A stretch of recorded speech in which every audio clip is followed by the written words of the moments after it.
Genesee Valley chapter of the Adirondack Mountain Club. My name is Bill Lindenfelser. For those of you who don't know me, I'm the chair of the chapter.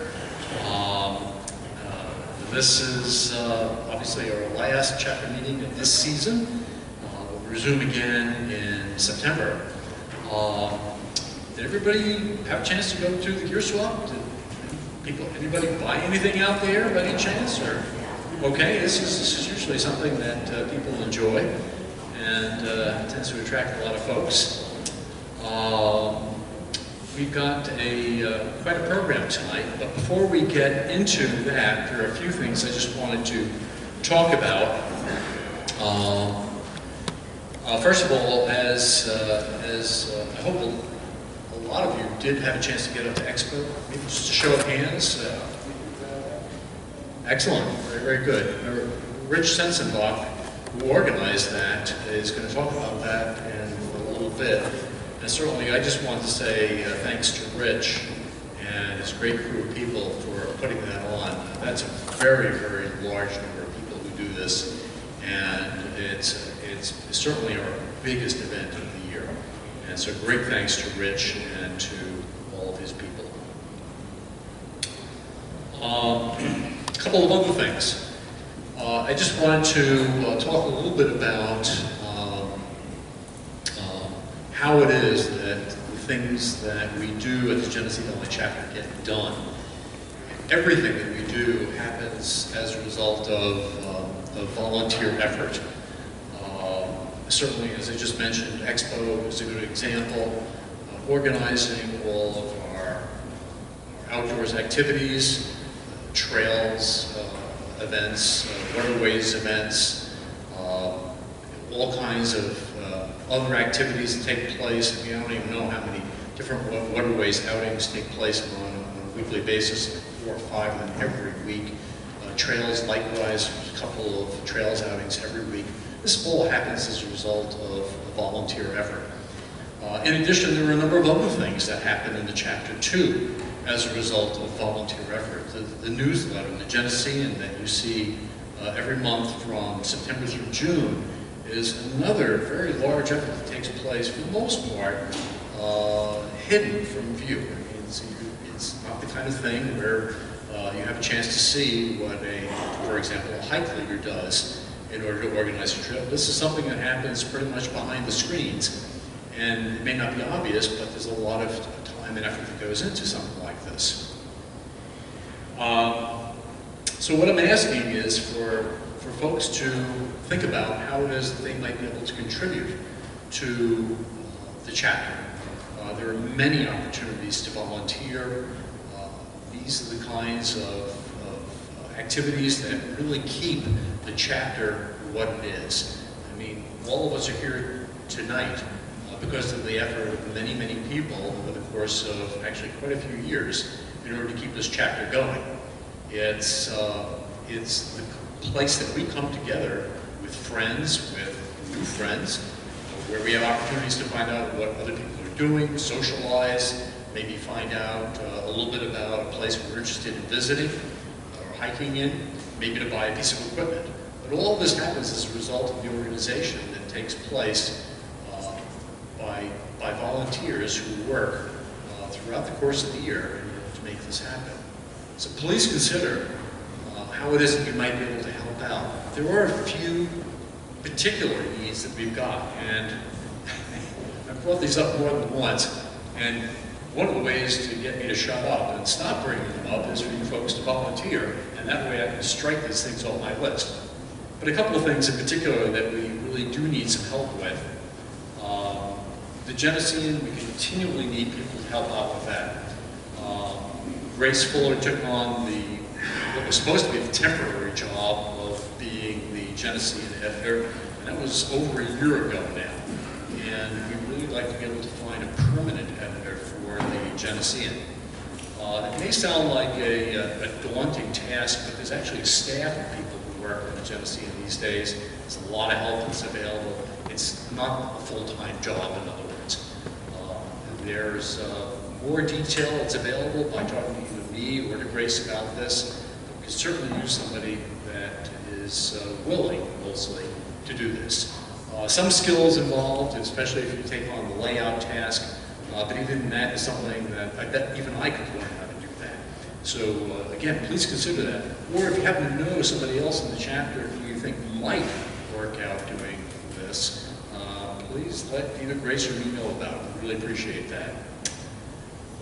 Another area in which we could really use some people to raise their hands is we have an election coming up in December for a new slate of officers to take their places in January. And it turns out that this year, the 4 officers, the chair, vice chair, secretary, and treasurer, are all going to turn over. So we're looking for people who are willing to serve in one of those positions, and also to act as a nominating committee in order to come up with people who would be willing to serve in those positions. So if you're willing to do one of those 2 things, we'd certainly appreciate some help from you. Again, I'd like to point out that you might say to yourself, well, you don't know anything about keeping books, for example. You know, again, even I could be shown how to do that within about an hour or 2, given the applications that we use today to do that. It's not a daunting task. Certainly being secretary means being well organized. That's, again, not a huge challenge of a task. The other 2 positions, the vice chair, for example, is a good way to get into the chapter and find out how the machinery works and to participate in the decision-making of the chapter. And then finally, the chair position will be open, and certainly if you have any interest in that, please contact me. I'd be happy to talk to you about it. I think Jill is going to talk about, no, she's not going to talk about, so I'd just like to tell you a little bit about what the program committee has been resurrected. Okay, it was kind of stumbling through this past year, and we did make it through. We actually had a program for every month, though it was a bit touch and go for a while, but due to the work of Jill Nichols and Jackson Thomas in particular, the co-chairs of the program committee, and certainly Dave Nichols played a very important supporting role in all of this. We had a great meeting on Monday, and we've got a lot of exciting possibilities for programs and workshops for the next season. And one last thing, I wanted to remind people that the default distribution method for the Genesene is going to change to electronic in November. Okay? In other words, if you don't do anything, you'll continue to get the emails that I've been sending out regarding the availability of the Genesene online. We will stop getting the paper Genesene.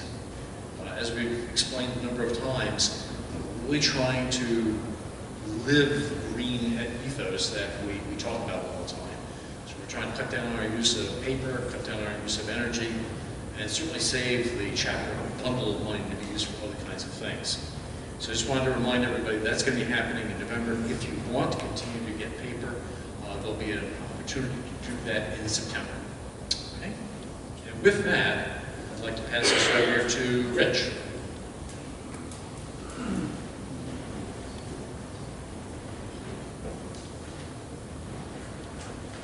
Thank you, Bill. How many people here got to Expo?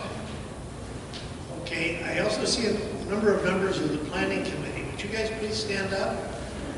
You're going to embarrass you, yeah.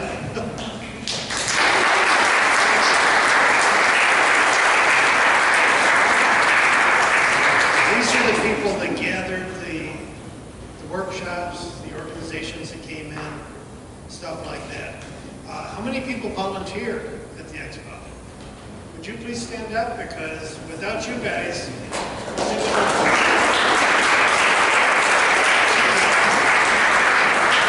those of you that didn't get it, you missed a fantastic day. It was gorgeous. We had a great time. The kids loved the petting zoo. They loved the helicopter. They're disappointed they couldn't ride in the helicopter, but that's the way it goes. And speaking of volunteers, you know, the Expo is a perfect example. We just needed volunteers for a couple hours. So there's a volunteer spot for anyone here. It's easy. Thank you.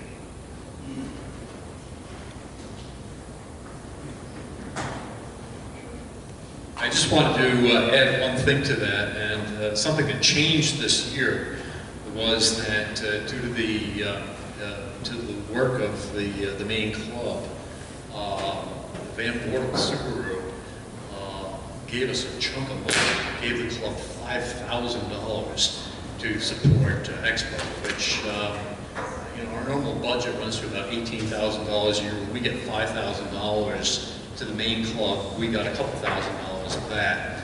That's a big deal. So a lot of thanks to Van Bortle Subaru. Jack, are you ready to come on up? And okay. What? Slideshow. Okay, slideshow. Exciting. As soon as we get this VGA plug to go in place. All right.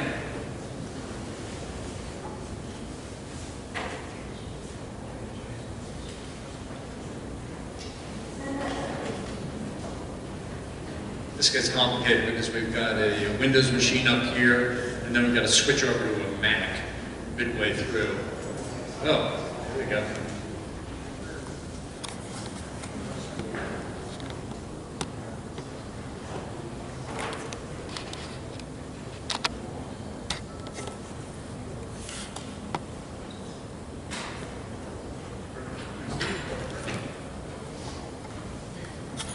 Good evening, Jack Schrader, representing the Conservation Committee. First, I want to remind you all, when we meet the fourth Tuesday next month. It's the third Tuesday each month. We meet at the Old Toad restaurant because we found that having a beer with our meetings seems to make things go better. Anyone is welcome to join these meetings. These are not closed, they're open to the public.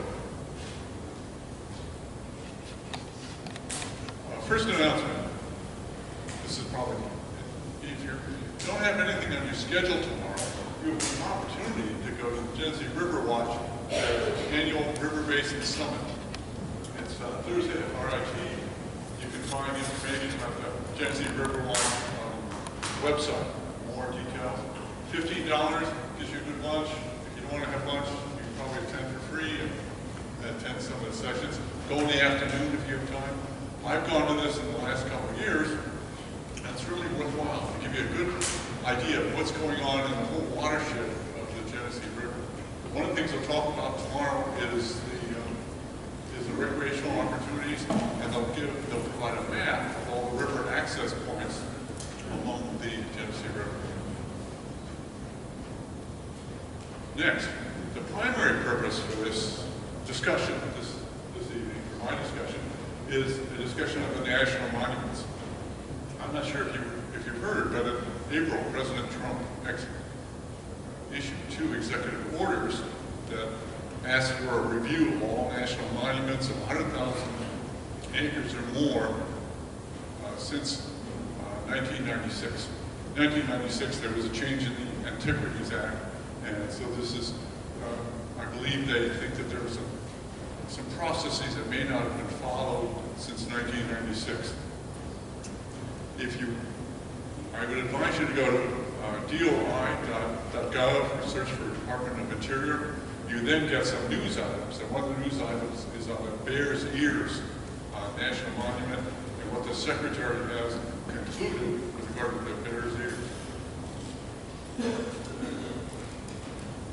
There are another 26 national monuments that the Secretary is being asked to consider.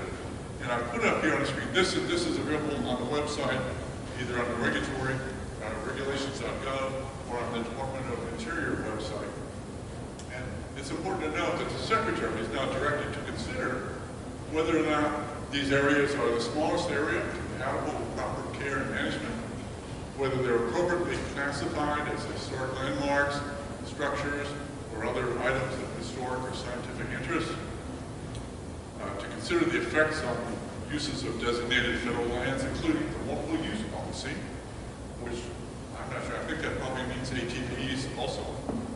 Effects on oil and gas, and other mining activities, effects on use and enjoyment of non-federal lands within and beyond monument boundaries. So if I have an ATV, and now if I have to drive across the national monument to get to the other private lands or other national BLM lands, I want to unrestricted. So that's one of the effects. And number 5, concerns of state, tribes, and local governments affected by these national monuments, including their economic development and the fiscal condition of the states, tribes, and localities. And we all know states, tribes, and localities all are under fiscal constraints and restrictions, and most likely deficits. And the availability of federal resources to properly manage those national monuments, which means that budgets are cut, there won't be sufficient federal resources. And then number 7, the catch-all for anything else, any other factors that the Secretary deems appropriate. Those are the seven factors that the Secretary of Interior will consider as they examine each one of these 26 national monuments. Now, which ones are they? These are the national monuments under review. Basin and Range, Bears Ear, although that was closed last month, the Secretary reopened that for more comments. So far, there's been 170,000 comments on the website with regard to these national monuments that are under review. This is your list.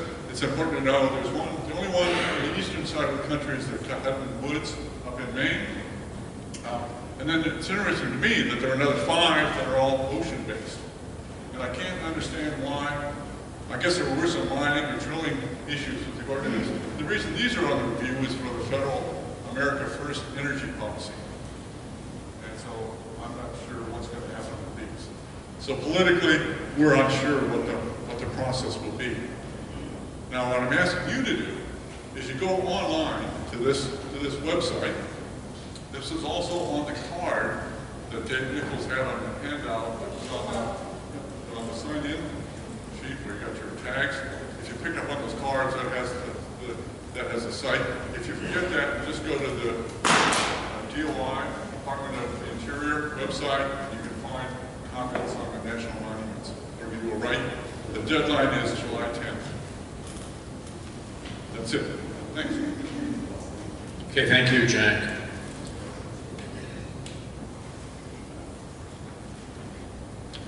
And Annie Fogarty has something to say about an upcoming younger member event.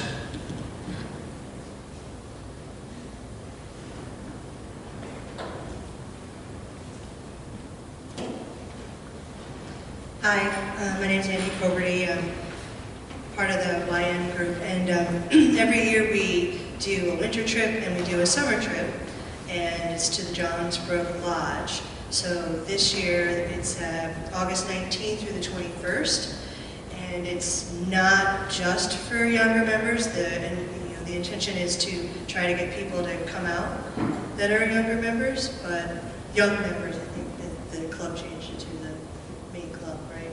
They took the ER off.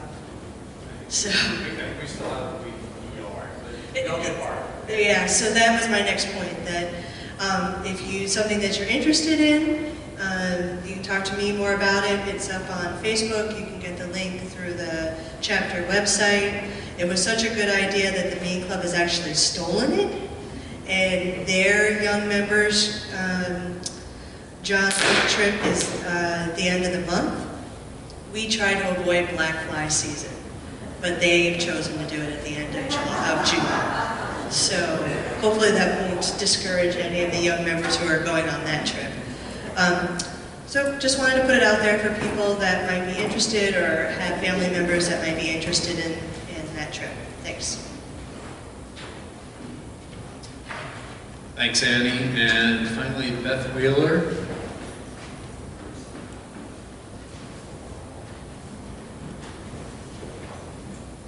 Good evening.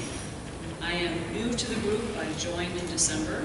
I have the honor of signing up for a volunteer activity, and I am really happy about it. It's started back in February, maybe, that you folks were contacted by the Strong Museum. So on the same weekend as this young member gathering in the Adirondacks, the 19th and the 20th, the Strong Museum, as part of their whole summer program, is sponsoring a focus on the Adirondack Mountains. Through the month of July and August, every weekend, Strong will be sponsoring and highlighting a specific area of New York State. that schedule.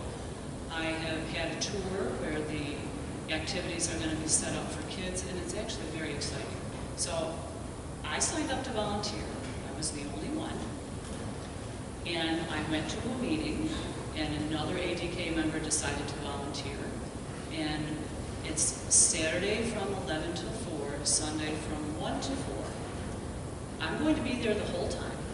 But if you would like to join me, even for an hour, you can bring a guest with you, either before your hour or after. And if you're really into electronic gaming, I can probably get you some tokens so that you can also play in the arcade area. But if you think you might be in town that weekend, and who knows, life changes quickly, I have a list here where all you'd have to do is put your name and your email address, and I'll send something out at the beginning of August. And if you happen to be in town and you would like to go, or if you're looking at the 10-day weather forecast and it looks like it's going to be a rainy weekend, and the grandkids are coming to visit, maybe you would like to volunteer for an hour and then go through the museum. It's that simple. So I hope someone else will join me. Jim Bird is, and anyone else who wants to come. We're just manning an information booth about ADK and ADK activities, and you folks are better at this than I am, because I just joined in December. But we'll make the best of it. Beth, thank you for stepping up and doing that. That's just another example of the many kinds of things that we get involved with. Finally, I'd like to introduce Shay Hanford, who's been handling our programs for this year, who's going to introduce our speaker. No. Oh, Gene! Okay.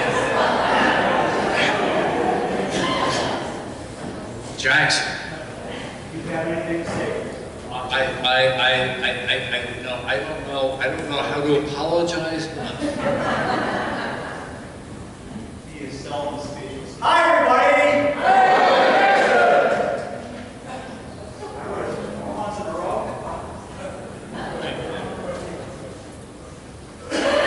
Who will be hiking in the western portion of the Adirondacks? And which of you are really in need of our latest, newest guidebook, Western Trails? Good. Just happen to have these newest copies at the bookstore. And by the way, just a reminder, your purchases at our bookstore table support activities and programs of our local chapter here, our Jersey Valley chapter, and some of the money that finds its way back also to headquarters in Lake George, the main level. And the other 26 chapters beside ours. So, for those of you who made some purchases a little earlier this evening, I want to thank you for supporting the club. The freebie table here has, at this end, information about ticks and Lyme disease. Thanks to Gene Bennett. Thank you, Gene. Materials from New York State, which does include this very nice and slanted little guide which shows sizes, tells you on the back the correct procedure for removing a tick, and pile these over here. At this end, there are 4 books. Less than an hour ago, there were about 15 books here. And these books have been donated by an ADKer who no longer needed them and wanted to share them with the membership. And so that person permitted me to put them out here on the freebie table, and as you just deduced, practically all of them went to the flash. So there are 4 titles still left here. If after the program you find something that appeals to you, please take it home and keep it at a good home, because it's free for you.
Kumano Kodo. And she said, well, it was the end of an Asian tour with one of the orchestras that she was a member of. And I learned from Lisa that joining an orchestra is one way to see the world. And on her places on her Asian tours that she's been to with different orchestras, by the way, she's now with the RPO, but she's been with the Minneapolis Orchestra, the San Antonio Symphony, the New York Philharmonic, and so she's gotten to see quite a bit of the world, South America, Europe, and for example, in Europe, at the end of the tour that included Italy, she did the hiking in the Dolomites, and she did this track in Japan at the end of an Asian tour. Elsewhere in Asia, on these orchestra tours, she has visited, as part of the tour, the Philippines, Vietnam,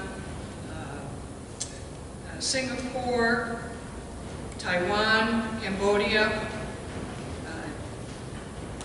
Korea, South Korea, and North Korea. That is one way to get to North Korea. 3 days in North Korea. But Rochester area is, Western New York is her home. She grew up in Phelps, and then during the summers, for 4 months every year, her family had a camp at Cranberry Lake, and she spent the summers there. And of all the places that she's hiked, this is still her favorite place. In fact, in South America, she did the Kodo Taxi, which I had not heard of, but in Ecuador, 19,347 feet. And she started her climbing and hiking in a winter mountaineering program that ADK, back in those days, sponsored the school with the AMC. That was her start to formal climbing. She had finished the 46, and she has finished the quest. And in fact, in this month's Adirondacks, she has an article on the Adirondack quest. She's finished those two. Now she's working on the Fire Tower quest and the Paddler's Pursuit, and has been a big advocate of the quest. I'm going to now turn this over to Lisa, and really appreciate her fitting this in. This is the only time she can do it in the year, is June, because the rest of the year she's performing on Wednesday nights, or if they're not performing that night, that is her night off. So.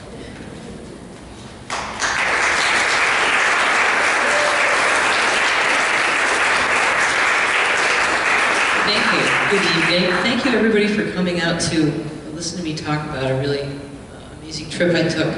It's a beautiful spring night, but thanks for coming indoors. And just bear with me as I get the computer up and running here.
I couldn't resist starting with some music because I'm a musician and it really puts us in the mood. So I hope you enjoyed that.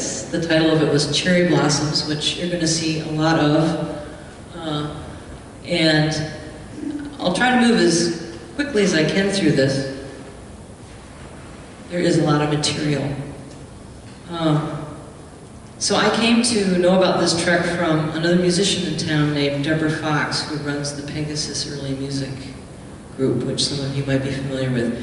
Her husband had some business in Japan, and I'm not sure how they found out about it, I think from friends, but when she heard I was going on this tour with the Los Angeles Philharmonic as a substitute, she said, "Oh, you have to do this, you like hiking." So my trip really begins here in Los Angeles.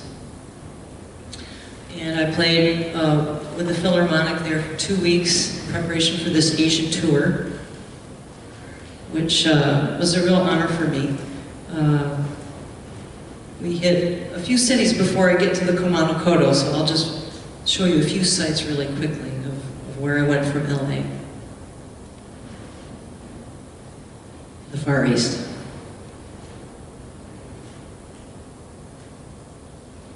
Does anyone recognize this building? I bet some of you have been there. Actually, we're not quite in the Far East yet. Thanks for laughing. Yeah, I was a little bit of a tourist. I'm a big film buff, so I had to go to Hollywood, and I took all the pictures except for the one of George Clooney, which I told my friend I wish I had been able to take myself. But, okay, let's try this again. So our first stop on the tour was Hong Kong. This is a junk in the harbor. We played a couple of concerts there. On to Shanghai, known for its incredible skyscrapers. I really enjoyed the animal market there. That was really something. And the antique market where you could get your figure of the chairman. I think they're cheap now, if you want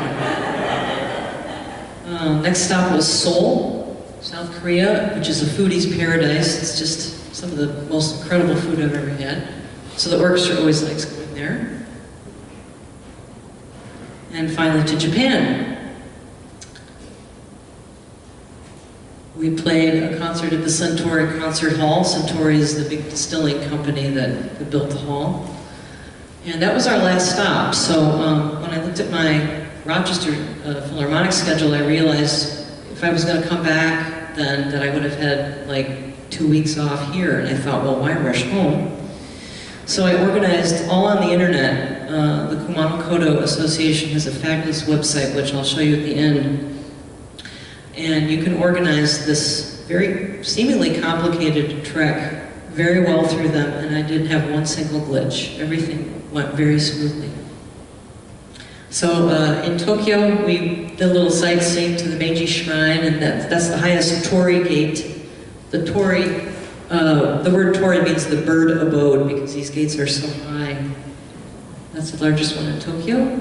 We were really in search of cherry blossoms, but instead we came upon the Shinto wedding ceremony, which was kind of a treat. That is not something you see every day. I wish I had gotten a picture of the bride's face, because she was just gorgeous. And here are the priests. So as I said, we were looking for cherry blossoms. We just happened to be there at the exact right time, which I think a lot of people were jealous of, because you never know when Mother Nature's going to make them pop. But this was really the right week. And they use the term hanami, which means the time of viewing cherry blossoms. It's a very special time for the Japanese people, and they all come out and spend time with each other, looking at the trees and the flowers. You'll see this next slide, the word sakura means cherry blossom. It's a big social event. Nature's really important to them. And so we finally found what we were looking for at the Ueno Park. And this is quite a vast array of trees. It was kind of overwhelming in a way. You can see how many people are out. And it's very common for them to dress in traditional costumes and be photographed in front of the sakura. You can see this young couple just enjoying the evening. So there's a lot going on that time of year outdoors. It's really a vibrant time to be in Japan. And finally to Kyoto, which for me was the gateway to the Kumano Kodo hike. Kyoto is an ancient capital of Japan. It's a spiritual center. There are over 1,600 temples in Kyoto, and I was talking with this gentleman in the front row before the presentation who had been there, and it's a place you could easily spend a couple weeks. I had been there once before on an orchestra tour, and just did a little bit of looking around at places I hadn't seen. It's well known for its gardens. The Kiyomizu Temple, which this looks like a jigsaw puzzle picture to me, sorry, but it's just too perfect anyway. These are little Buddha statue stones on the hillside there at the temple, with little aprons on. And this gives me a chance to introduce you to this fellow. This is a Jizo. And I'm bringing him up now because we saw a lot of him on the Kumano Trail. They line the temples and cemeteries across Japan, and they are believed to be protectors of children, the unborn children. And so he's the one that accompanies them. And I think the theory there, or the feeling there, is that they haven't had time to build up their karma. So the Jizo is their protectorate as they move on. The famous Kinkakuji Temple, the Golden Pavilion, is in Kyoto. And these amazing torii gates. I'm not sure how long this passage is, but it takes quite a while to walk through here. So if you're making your way to the Kumano Kodo, these are some things you'll see, because Kyoto is probably the city you're going to use for your big departure, place of departure.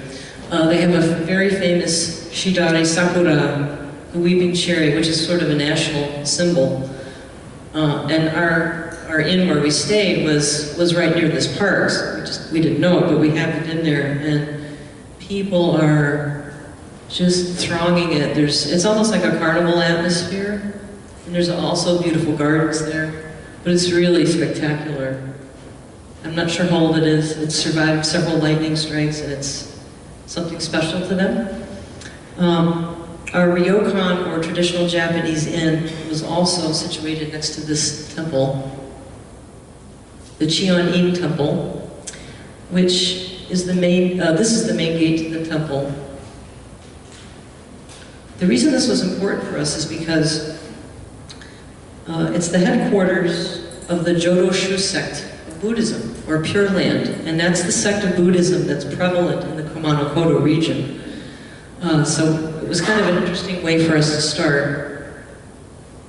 The Jodo-shu was founded in the 12th century, and as it says, by reciting Nabutsu, the name of the Amitabha Buddha. That's how you were reborn into this Western paradise, or the Pure Land, which makes it easier for you to attain enlightenment. And I'm going to show you a picture of what Pure Land looks like. Of course, there's a lot of Buddhist iconography, depicting this. You're going to hear a lot of Japanese and Buddhist terms and ideas. It's inextricable from this trek that I made. It's a pilgrimage trek. So I'll do my best to sort of describe things, but it's going to be in very general terms. At this temple, it's home to the largest bell in a temple in Japan. It requires a 25-man team to strike it. This is my friend Sylvie, who accompanied me on the trip. That gives you an idea how big it is. You can see the log over there, that's the actual clapper. And luckily they have a small bell that you can actually avail yourself of. So you can imagine what it sounds like if you have a much larger bell.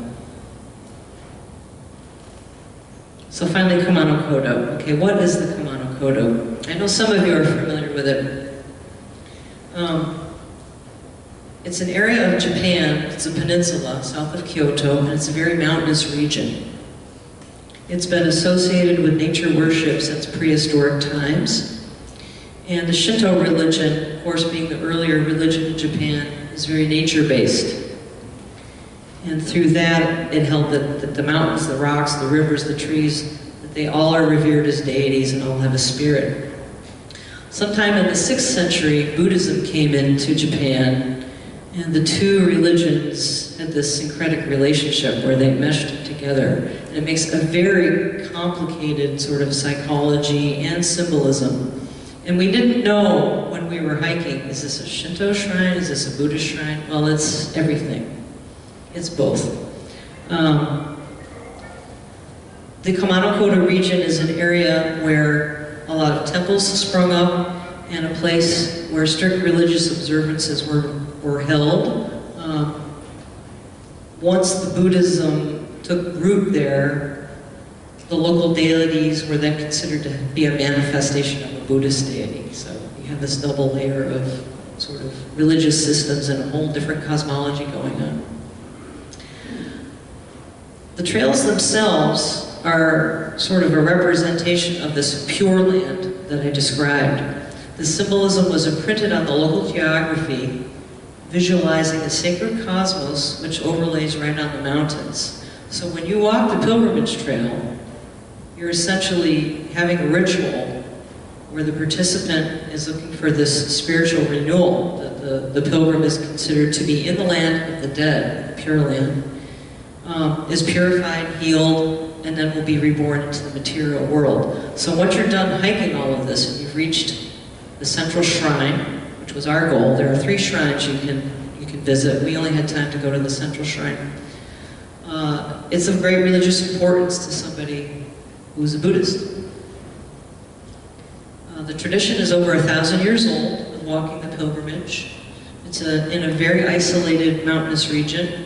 It was considered to be very dangerous at the time. And in fact, there are grave sites along the way. I think a lot of the pilgrims had a very arduous time. I mean, we only walked for about 3 or 4 days, but it's way more extensive, and I'll show you a map in a second, than our trip was. The area is associated with the death and the afterlife, where spirits of the dead congregate, and it has played a big part in Japan's early cosmology. It was founded, the pilgrimage routes were founded really in the 9th and 10th centuries. That was kind of the formative time, and then eventually pilgrimage halls, monasteries, and other things were built. The shrines came up, which you'll see. By the 15th century, there were a lot of people doing these pilgrimages, and at one time, they called it the avenue, or the pilgrimage of the ants, because there were just so many people tramping around the mountains. And the royal family also took place in this. At one time, one of the emperors made this trek 33 times, each time accompanied by an entourage of over 1,000 people, which I would really like to see. It must have been something. I'm sure they carried everything with them, you know. During the 1800s, the ruling emperor, the Meiji Restoration, they were trying to modernize Japan, and they were not so interested in the Shinto or Buddhist religions. So they closed a lot of temples, and the trails sort of became overgrown and disused. And then in the 1990s, that's how long it took, some people started hiking these old paths. And by 2004, it was designated a UNESCO World Heritage Site. So that's the background. Let's get on the trail.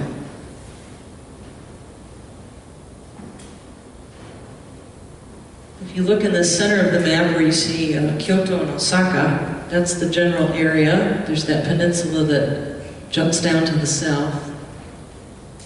Here's the peninsula. So the Kumano Kodo is at the very tip. Part of the Wakayama, the pink, the green, you can see it says Kumano National Park. The city of Koya, sort of in the center, or where the green and the pink meet, is another very holy place. We wanted to end our trek there because we heard it was a fascinating city. It's a different type of Buddhism there. It's not the Pure Land. It's called Shingon, which has its roots in China and even earlier in Tibet. It's what they would call one of the esoteric sects of Buddhism. So a completely different tradition with completely different rituals, but a part of the pilgrimage system. And here's a map of the actual Kumano, from the actual brochure. It was very hard to find a guidebook before I left. There's really nothing printed in English that I know of. This was 2 years ago. Maybe something has come up since then, but we didn't get this brochure until we hit the visitor center.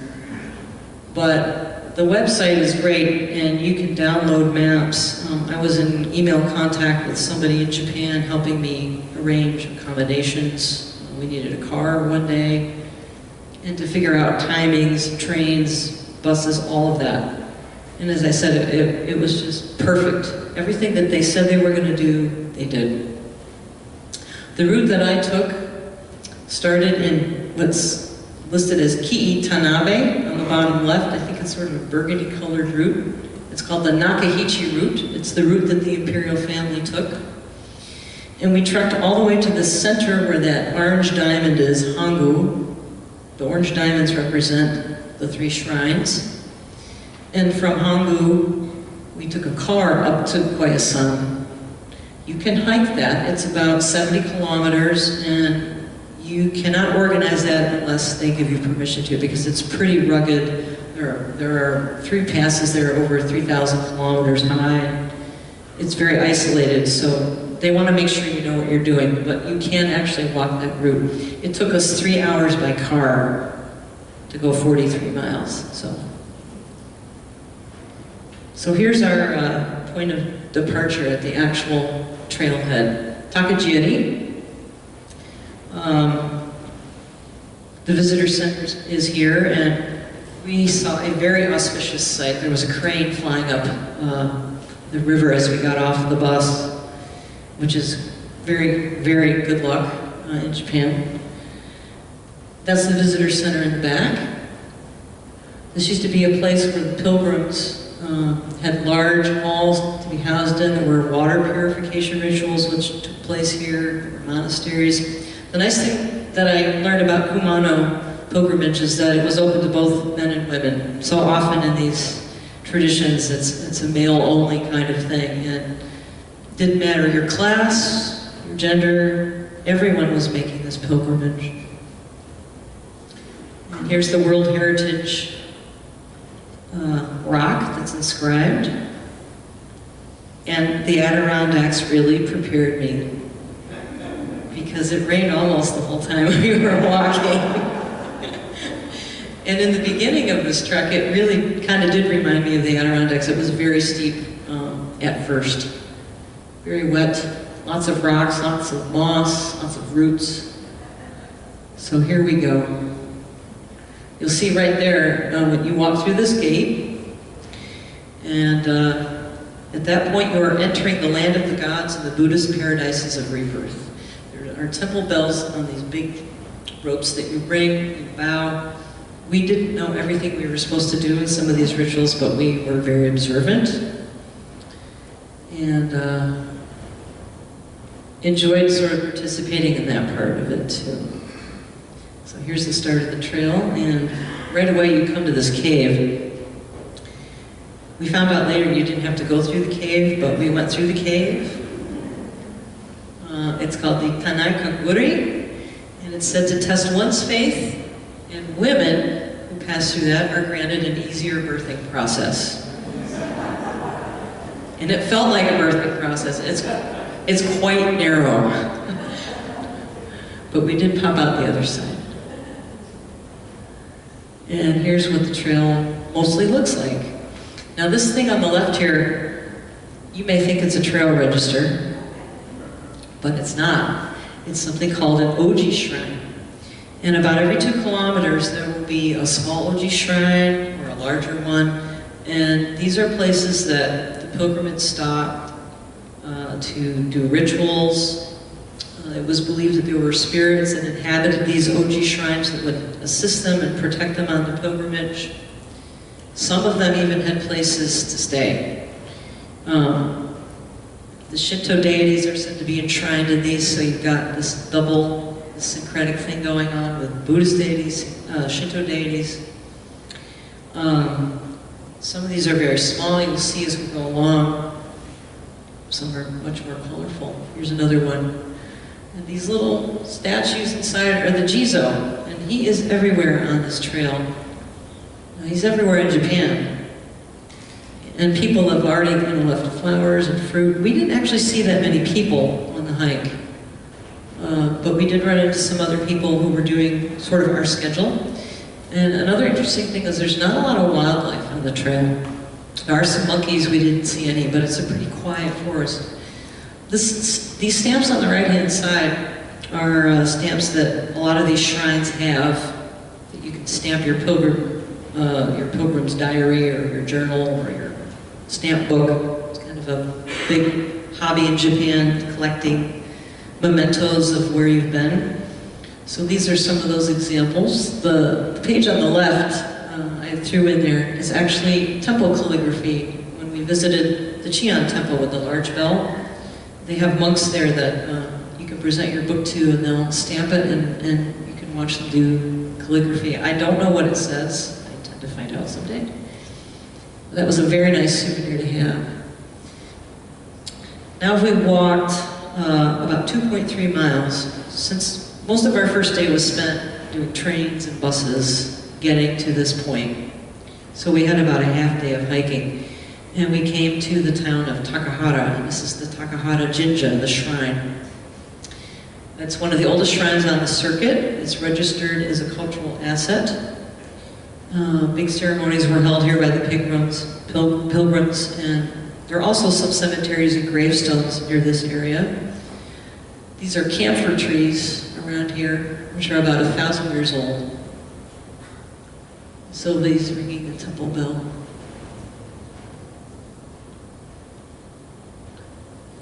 As you come into the village, you come into these terraced rice paddies. And we stayed at a ryokan. Ryokan is a traditional Japanese inn. Ours they were all very nice. They provided pretty much everything for you. We only took small backpacks. I left my luggage in Tokyo for the return, and we just took kind of what we needed for 6 days. This was our room. This was actually our room. We slept on the tatami mats. They put your futons up for you in the evening, and they provide your dinner and your breakfast. And every room has a private onsen. An onsen is a thermal bath. Because it's a mountainous area, I'm sure you've heard that Japan has some wonderful hot springs.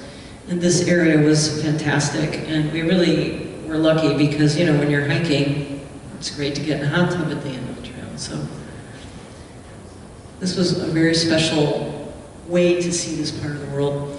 Takahara village is called also Kiro no Sato, the village in the mist. And you can say, why? So we arrived there the first evening. And the next morning, our view started to clear. And finally we got to see what we'd walked over, the Kumano Mountains.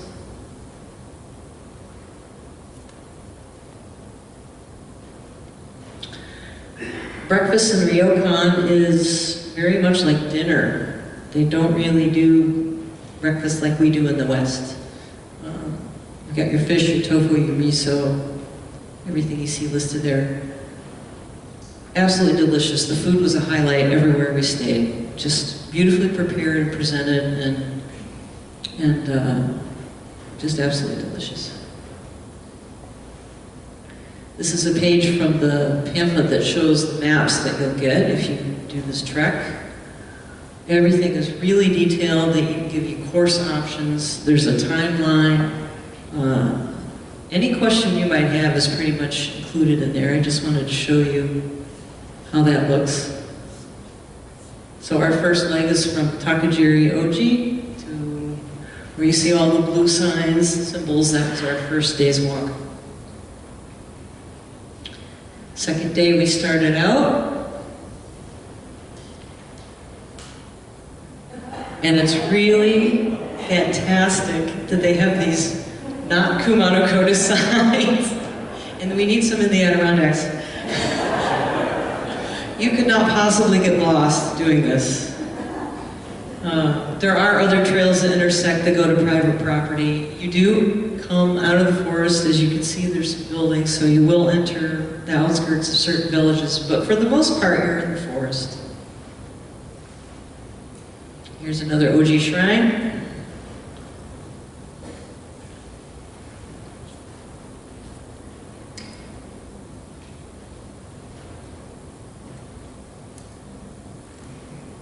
We were so happy to see the sun that day.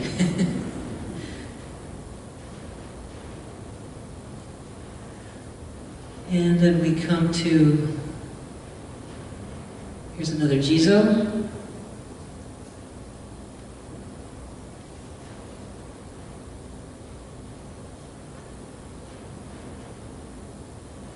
Again, the cypresses. And this is one of my favorite shrines. I don't know why, I just really liked it. The Yuwa Oji. It depicts the Emperor Kazan as a boy, and you can see him down on the left. He's actually on a little horse who abdicated and became a Buddhist monk. He was so inspired on the Kumano trek.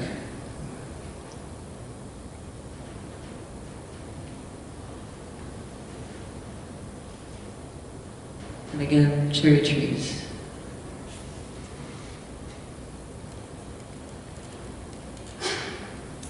People along the pilgrimage trail are really friendly. Sylvia and I didn't speak Japanese, and not everyone in this area speaks English. So there's a fair amount of sign language, but everything always got worked out. And sometimes when we were walking, Japanese people would, see us as we came into the villages, and they would say, Kumano Kodo, and they would start talking to us, and they would bring us things. They're really very welcoming and warm, supportive.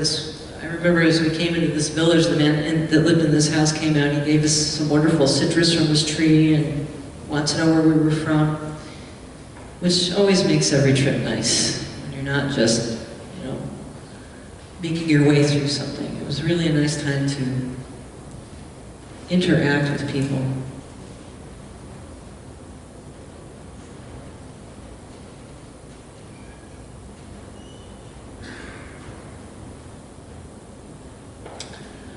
Yes. Zuhizakura Oji. I think I said it right. This one is surrounded by giant camphor trees. No, this one has... Oh, these are the cedar groves, right. Excuse me. So, these cedars are 750 years old, that you'll see in a second. It's also one of the most important temples on the route. One of the guardian dogs. Yes, here they are. So the temple's at the top of the stairs. I'm looking down. And the trees are considered to be part of the shrine. And their Japanese name is Ipposugi, which means all of the branches growing on one side. And the pilgrims believe that since the branches are all facing the grand shrine at Hongo, that they're a sacred tree. This is intentional and shows reverence to the local deities. Each oji of importance has some kind of a spring, and it has a place where you can purify yourself before performing rituals there. So you take these bamboo cups and you fill your hand, you wash your hands, and then you sip water from your hands to purify your mouth, and then you can approach the shrine and say prayer or whatever. This is our third day of hiking. The night before that, we stayed in a more private accommodation, meaning a private home. It's called a minshuku. So you stay at a home, and it's kind of like a B&B, also traditional accommodations, and they provide a delicious meal. Our third day, actually, we didn't hike the whole day. We took a bus that morning because we had our own schedule according to who had to get back to Tokyo when. We arranged to take a bus, which you can do along this route. It's really easy to piece this together. So if you want to do something like this, but you're not up for the full hike, there are really options.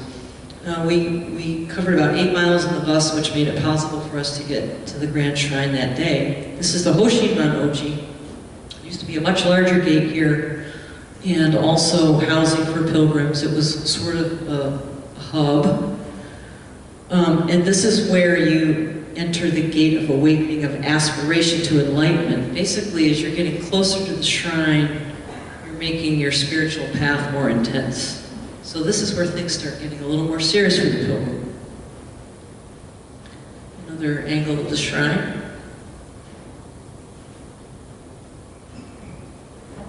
Yes, this was a good one. This was the shrine of the god who cures backaches. Remember this? And I'm not making that up. A lot of these OG have interpretive signs. I didn't photograph many of them, but in Japanese and English. So it tells a little bit about some of the folklore or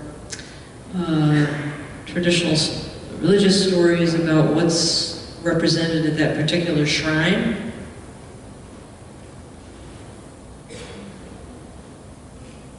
Yeah, this is actually something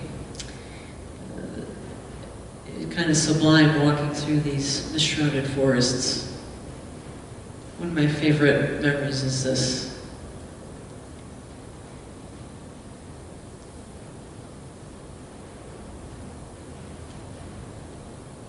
And bamboo grows, which I wasn't expecting in a mountainous area, but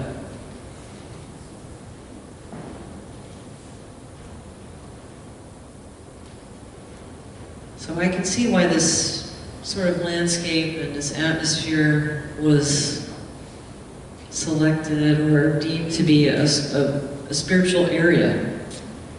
You just can't help it when you're walking through there to think that you're walking through something very mystical. The Nakahechi Route is pretty well maintained almost the whole way. You can see this part here is just like walking on a park path.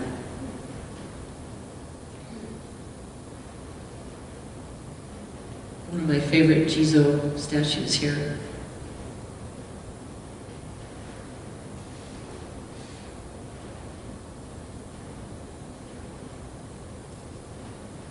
Once we got into the country, we started to see the cherry trees that weren't so cultivated, and some of the colors were really, dark and rich.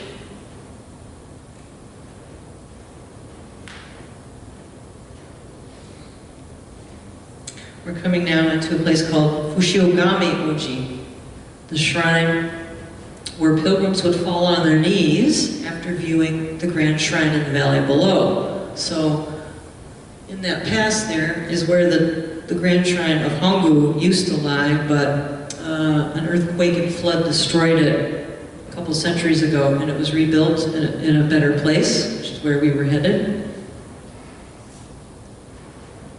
The trail flanks some really nice tea groves, tea terraces here.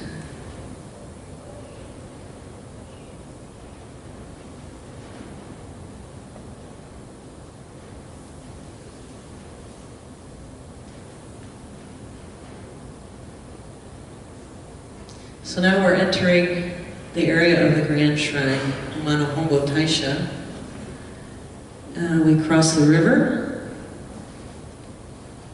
and that's one last Oji shrine. I'm not sure what the white thunderbolts are. I don't know if pilgrims leave them or if the monks put them there, but we saw them frequently. And we went into the temple grounds through the back entrance. We didn't know. I'll show you the front entrance in a minute. So this is sort of the goal of this journey, is to reach this holy place. Here's a small building. We thought this was the main temple. So we were very surprised when we saw what was lying beyond us in the courtyard. Again, here's the purification place with the dragon fountain. And here's the main entrance. I think, if I remember correctly, there are 108 steps, which is a sort of important number in certain Buddhist cosmology, and a lot of the beads that people use as prayer beads will often contain 108 beads, some of different lengths, but that's the grand staircase as you come up. And here's a little bitty courtyard before you actually go into the shrine. You'll notice the crow symbol up on the banner. The three-legged crow is the symbol of Kumano, and These are little amulets you can buy at the gift shop there on the temple grounds. They're supposed to be helpful in warding off evil spirits. And you'll see the crow sign along the route on different signs. And at the temple there, I got some calligraphy from the monk, and you can see the crow stamp up at the top. It really was fascinating watching people do the calligraphy everywhere we went. And this is the main gate to the temple. You can see a young family in there performing a ritual. It's a little bit hard to photograph this area because it's narrow, very long and narrow, but it's quiet. I'm imagining that some bigger things go on here than what we saw. Again, temple bells. Here's a small OG.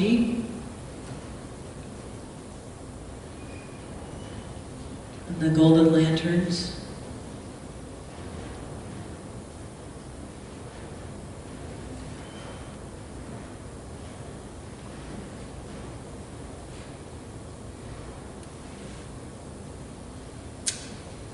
After we left the temple complex, the pilgrimage trail takes us down to the river. And this is the point where a pilgrim might decide if they want to go see the other two shrines. You can actually boat down there or you can walk down there.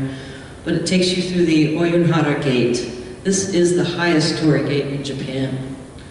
I think it's made out of cement, actually, and the gold seal at the top has the Kumano three-legged crow, and then the beautiful sakura grows. There were some traditional kites down there. And instead of going on to the other temples, since we wanted to head north to Koyasan, we took the pilgrimage route in that direction toward a place called Yunomine. So we got back on the path, and this is how that started. I would say probably the first day of hiking was the steepest. It's a short distance with about, I don't know, 1,700 feet of gain. Then you go down all the way to the Honshu Temple. And then you start going up again to get to Yunomine. So this was a little bit arduous. For those of you that know what a Bodhi leaf is, it's a Buddhist symbol. I couldn't help but notice this, how the moss had grown on this rock, just looked like a Bodhi leaf had been laying there. And then back into the cypress.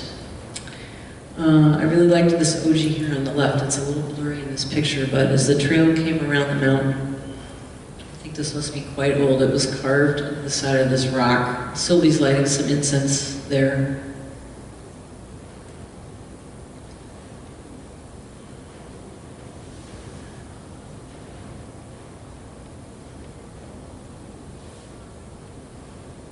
A very well-worn rocky path there. And the last OG on the Kumano trek for us was the Yunomine OG. Also one of the 5 most important OGs in the system. And it has the only onsen, or the only thermal bath, that is also a World Heritage Site. I didn't know there was one, but this is one. It's a very spiritual waters. There are very spiritual waters here. This is the bathhouse. You have to reserve ahead if you want to bathe in the onsen there. We did not do that. We had onsen in our accommodations. And so then this is day 4 now. This is the next day that we decided we wanted to go up to Koyasan. Koyasan is an ancient temple town.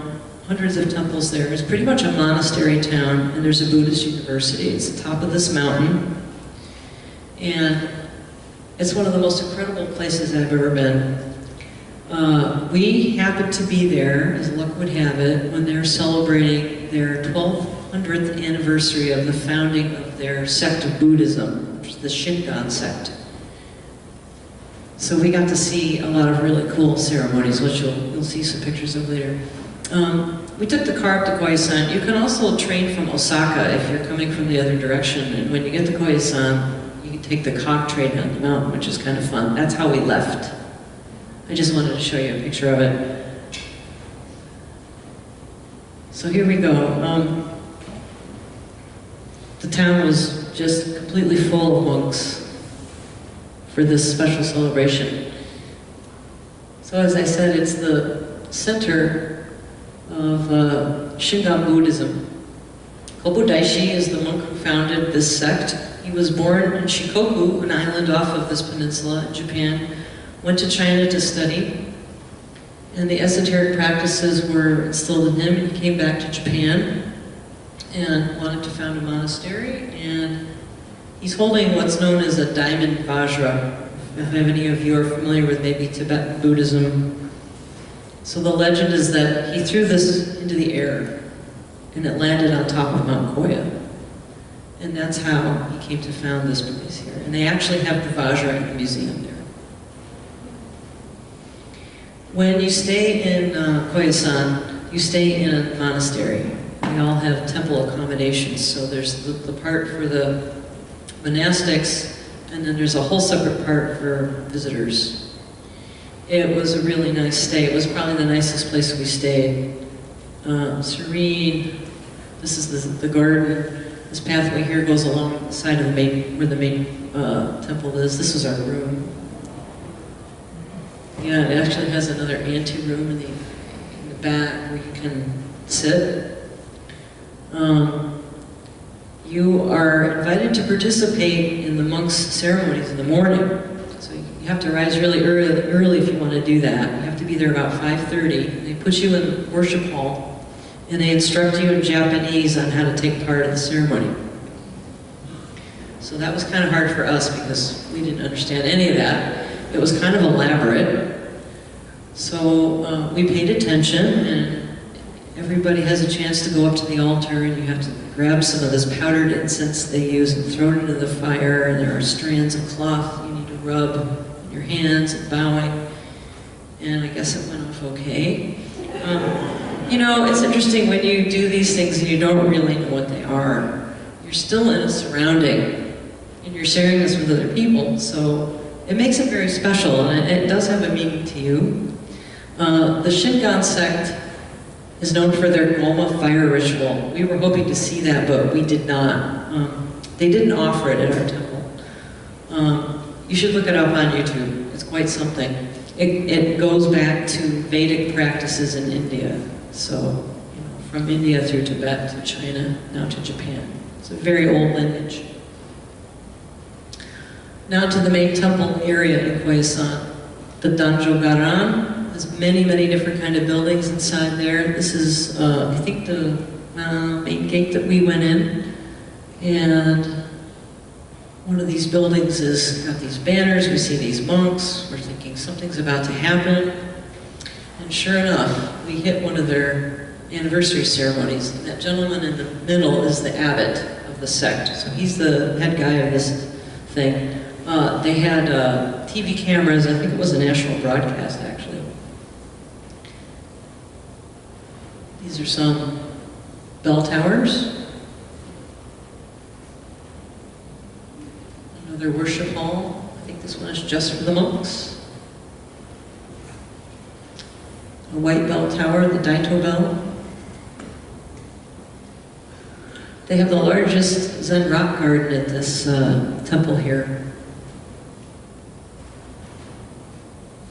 And there's a very nice tea house inside where we were able to have a tea ceremony.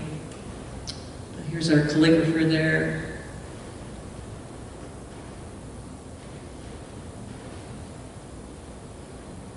This is how some of the women dress that do pilgrimages on the Kumano Kodo, not Koyasan. I'll show you those pilgrims in a minute. This is in Koyasan, a pilgrim monk. White, you see he's got white on. Most of the pilgrims are wearing white because it's the color of death. They're going through this dying and rebirthing process as they walk the pilgrimage. And then there's Koyakun. He's the little mascot that you see everywhere. He's pretty cute. He's sort of their PR guy. It would surprise me that a monastic city would have one, but they do. The Kanpon Daito was one of the most special things I saw on the whole trip. It's a Shingon temple. You're not allowed to take pictures in a lot of these places. So I was able to find a picture of what's inside. The Buddhist paintings in there are, I don't even know what all of them mean, but I can tell you it's a very inspiring place. And it was really special to be able to go inside.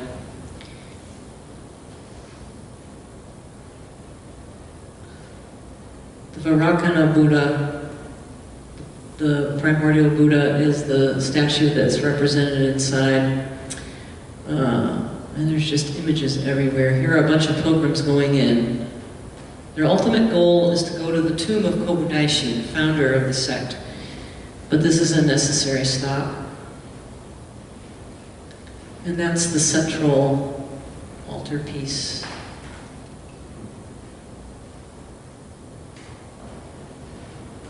So everywhere you look, you're seeing these old Japanese icons painted here and there. Lots of incense, lots of monks. And this condo is the main worship hall. And the abbot that you saw in that other picture, it turned out that he was about to do a ceremony in here when we arrived there, so we were lucky enough to see that as well. I'll just play you a little bit of some of the chanting they did.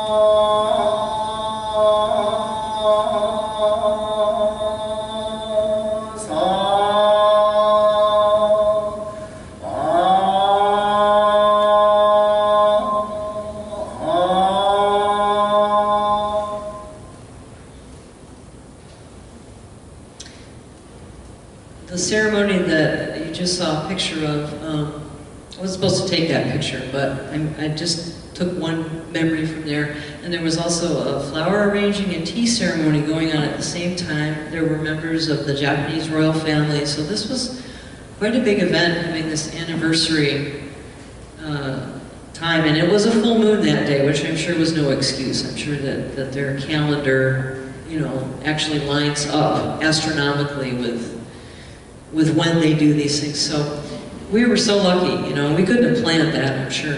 After the ceremony, the monks spilled out into the courtyard. And that's another gate, the main gate.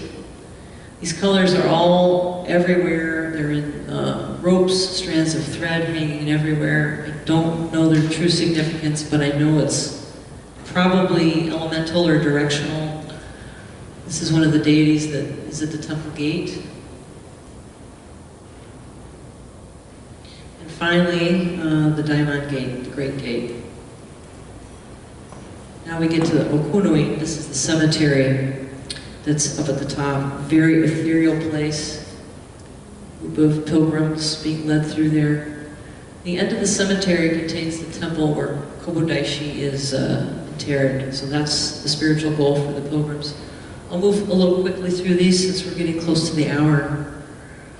These gorintos are representative of the cosmic Buddha and their funeral monuments. So you see them all throughout here. I'll just scroll through some pictures of the cemetery.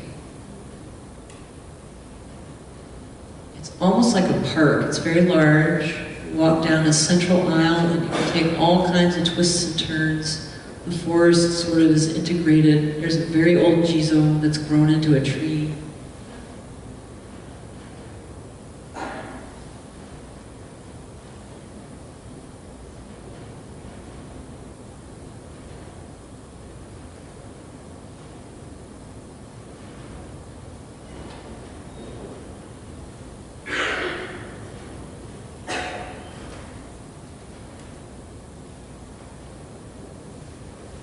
This jizo on the right here even has lipstick. We called him the Maybelline jizo. It's a stupa Buddhist monument, probably a reliquary made up of Jizos. And here's the temple in front of Kobudaishi's resting place. No pictures allowed after you get inside. Pilgrims are going up. A view from the edge. And this is actually taken from a stock photo. That's the tomb behind the white fence with the roof. And people are chanting the Heart Sutra here, the Perfection of Wisdom Sutra, which is integral to their sect.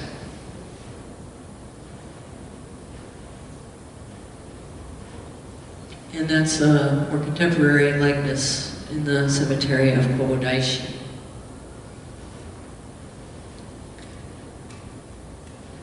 This is the last picture I took of Koyasan. It's at a bus stop. That's a Jizo statue.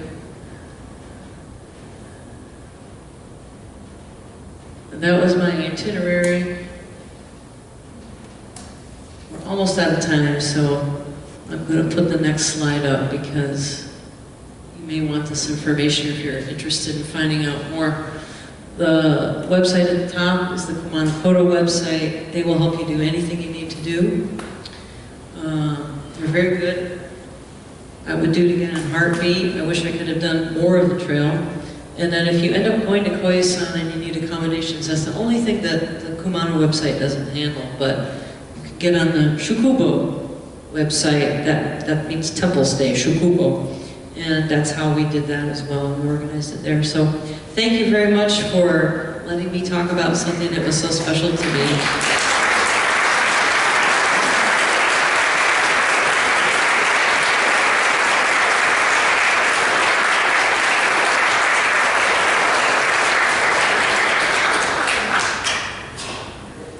What happens next? Any questions?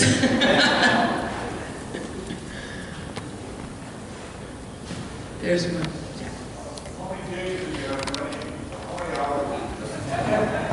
You know, we never got a terrible pouring deluge, but it rained every day. And I was reading recently that they tell you, yeah, expect rain.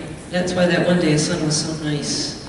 I imagine the fall would be a wonderful time to go here because you'd have the maples turning, you know. Yes? Yeah, it's to, I think I had a slide about it. Protect the children. They want the Jizo to give them the same kind of protection of their spirit that they didn't have a chance to do, I think. Lisa, can you repeat your question? Oh, yeah, sure. She asked why the Jizo statues were covered or clothed. And it's, I think, for whoever is offering that up to the Jizo, maybe lost a child, and they want the Jizo to do the same as they help them on their spiritual journey. Another question?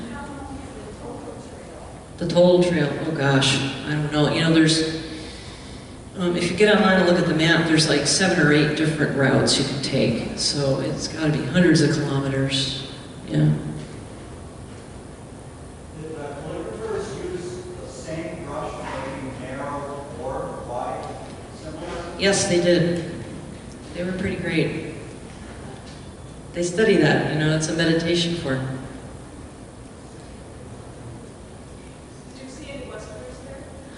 Yes, I did. On the Kumano Trail, we saw Westerners as hikers. Not too many Japanese people hiking on the Kumano Trail. But once we got to Koyasan, it was mostly Japanese. I think there were a few Westerners like us who knew that it was the big anniversary celebration, so they came. So were there, I mean, we saw a lot of Japanese pilgrims, but were there people doing this pilgrimage traditionally by walking the route? Yes, he wanted to know if there were people walking the route as a pilgrimage. I believe so. There's a great documentary style show on PBS called Secret Journeys. They do a similar, there's a similar pilgrimage on the island of Shikoku. It's also the Kobudaishi thing. And people walk it, or they mix it up with cars or bikes, or... I think a lot of the people there probably did not walk it. They were older. It's pretty arduous to get up to Koyasan. Yeah. Yes?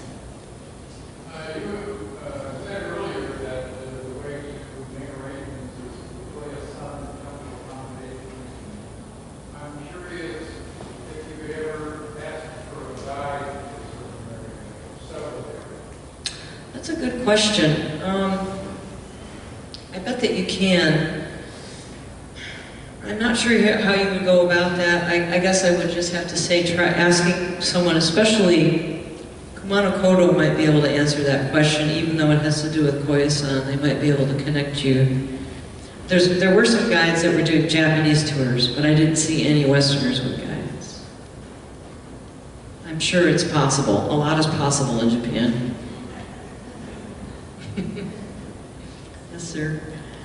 Your photographs are really wonderful. I think they really convey the spirit and sacredness of what you're trying to convey. Thank you very much for saying that. It's not hard to shoot good pictures there, it's true. I mean, just kind of point, but yeah, I enjoyed taking them.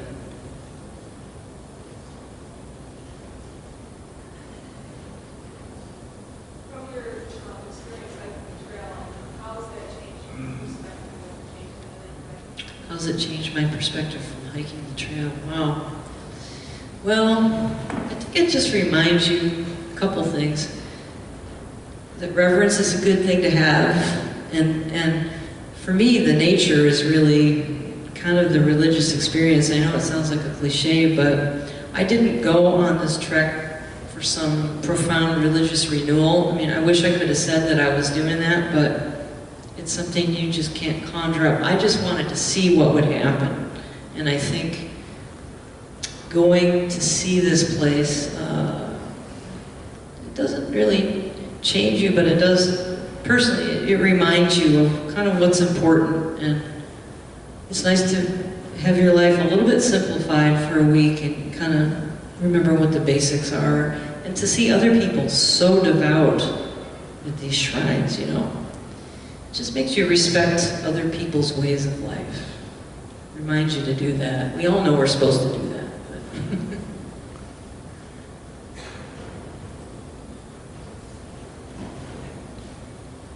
Shay, did you have a question? Are there times it's crowded and you can't get out and they limit? Gee, I'm not sure. She's asking if there's times when it's crowded or they limit access. Not that I'm aware of, but I'm sure the Kumano people can tell you. There's plenty of space out there in the woods. I would think not, probably. In the back? What time of year do you recommend hiking the trail? Oh, what time of year? Well, this was cherry blossom time. I wouldn't say I would do it. That was the first week of April. I don't know that I'd do it before that. I wonder what it's like in the winter, and I wonder what they would recommend. If I had to do it again, I would do it in the autumn, because I've seen some pictures online of people that have done it in the fall, and it's really strikingly beautiful. Yeah.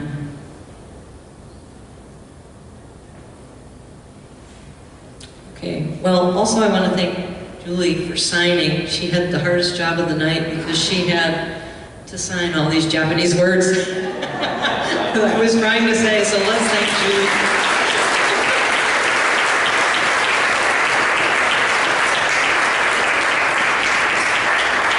Okay, I guess we need to move out. Okay, thanks for having me. Thanks, folks.